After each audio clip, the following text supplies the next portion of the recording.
여러분들 안녕하세요. 김은주 강사입니다. 여러분들의 전산회계 2급 합격을 위해서 최선을 다해서 강의를 드려보도록 하겠습니다. 자, 먼저 이거 첫 강의니까 이 시험에 대해서 가볍게 오리엔테이션 한번 하고 그 다음에 이제 진도를 나가보도록 할게요. 자, 이 시험은 국가공인 자격 시험이고, 자, 회계와 세법과 관련된 이제 실무 처리 능력을 보유했는지, 자, 이거를 테스트하는 자격증이라고 볼 수가 있습니다. 그래서 총 급수가 4개의 급수로 나눠져요. 그래서 전산회계 2급이 가장 쉽습니다. 그 다음에 전산회계 1급, 세무 2급, 세무 1급 이런 식으로 구성이 돼요. 옛날에는 이 시험이 전산 세무회계 1급, 2급, 3급, 4급 이랬었는데, 자, 이게 국가공인 시험에서 4급이 어딨냐, 뭐 이런 얘기가 나오면서 기존의 전산세무회계 3급이 전산회계 1급이 됐고 4급이 전산회계 2급 이렇게 이제 명칭이 바뀐 거예요. 그러니까 전산세무 2급이 회계 1급보다 조금 더 어려운 과정이고, 그리고 수준은 이거는 그냥 제가 좀 적당히 적어봤습니다. 그리고 이제 수험기간 이것도 사실은 사람들마다 천차만별이죠. 근데 많이 궁금해하세요. 내가 이거 공부하는데 얼마나 시간이 걸릴까요? 그런데 사실 하루에 얼마 정도 공부할 수 있는지, 집중해서 공부할 수 있는 시간도 사람들마다 차이가 있고, 또 학습 능력, 그러니까 여러분들 학교 다닐 때, 중학교, 고등학교 때 뭐 다닐 때 생각해 보면 어떤 학생들이 공부 잘하는 학생이 있고 못하는 학생들이 섞여 있잖아요. 그러다가 어느 과정이 돼서 새로운 과목을 배워요. 그러면 또 마찬가지로 공부 잘하던 애들이 또 새로운 과목도 대체적으로 공부 잘합니다. 못하던 친구들은 또 같이 못하는 경우가 많아요. 그러다 보니까 이거는 좀 약간 차이는 있을 것 같은데, 대략 한 이 정도로 이제 보통 학원에서 커리큘럼 짤 때 이런 식으로 생각을 하고 짜니까 저도 한번 이렇게 시간을 한번 계산을 해봤고, 그리고 전산세무 1급 하는데 3개월 아닙니다. 그러니까 전산세무 2급 딴 다음에 전산세무 1급 하려면 뭐 3개월 정도 더 이제 공부를 해야 된다 이런 뜻이겠고요. 그리고 전에 내가 회계나 세법을 공부한 적이 있는데 그 위에 높은 급수부터 하면 안 되나요? 물어보실 수도 있는데, 제가 보기에는 좀 힘들어요. 힘들고 좀 순서대로 이렇게 좀 학습을 하시는 게 좋겠습니다. 자, 우리 시험 범위는 제가 이제 여기 전산회계 2급만 볼게요. 이게 회계 2급 강의니까. 2로는 회계 원리라는 파트가 나옵니다. 그리고 실기가 기초정보 등록, 정기본 재무제표, 일반점표 입력, 결산, 장부조회, 대략 한 이렇게 이제 파트가 출제가 되는데, 이론이 30점, 실기 70점, 합쳐서 100점이에요. 그래서 100점 만점에 70점을 맞으면 합격입니다.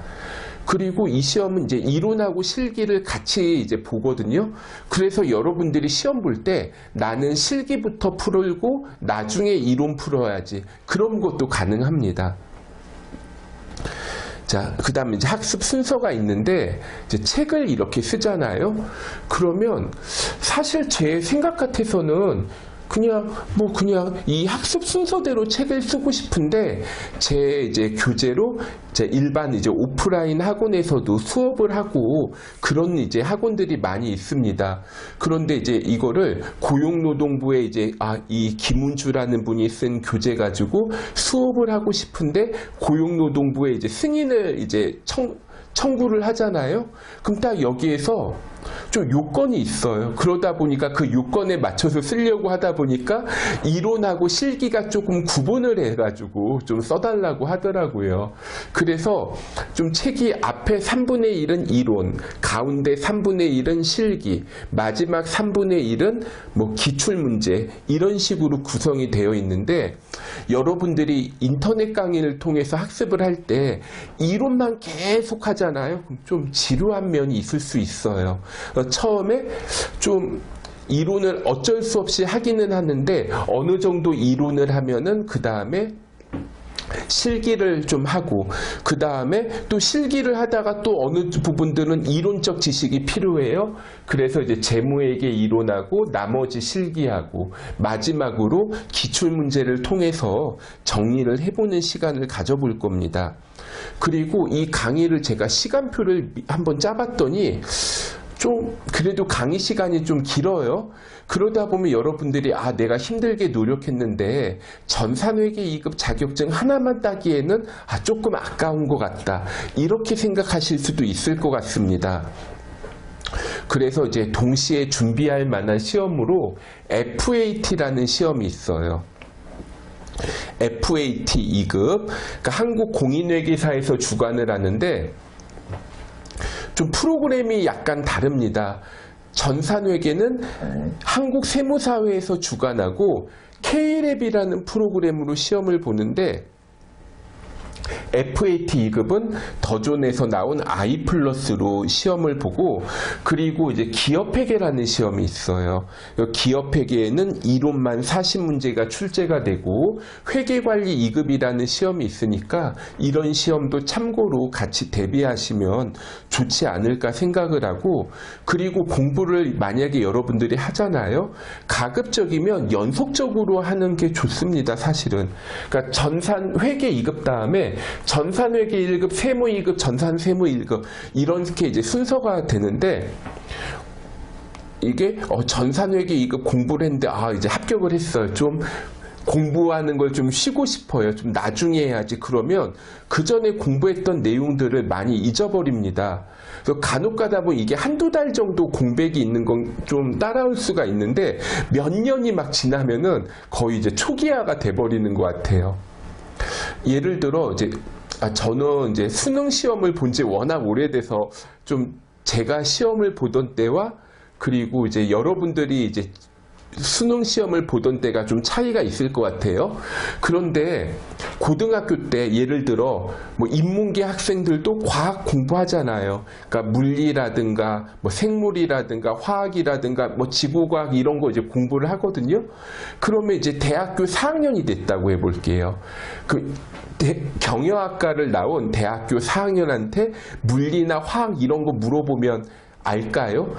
옛날에 공부했었는데 다 생각이 안 나요, 이러겠죠. 회계도 마찬가지인 것 같아요. 그래서 자격증 취득하신 다음에 계속 이어서 좀 공부를 하시는 게 좀 여러분들이 좀 더 이해하는데 편하지 않으실까 생각을 해봅니다.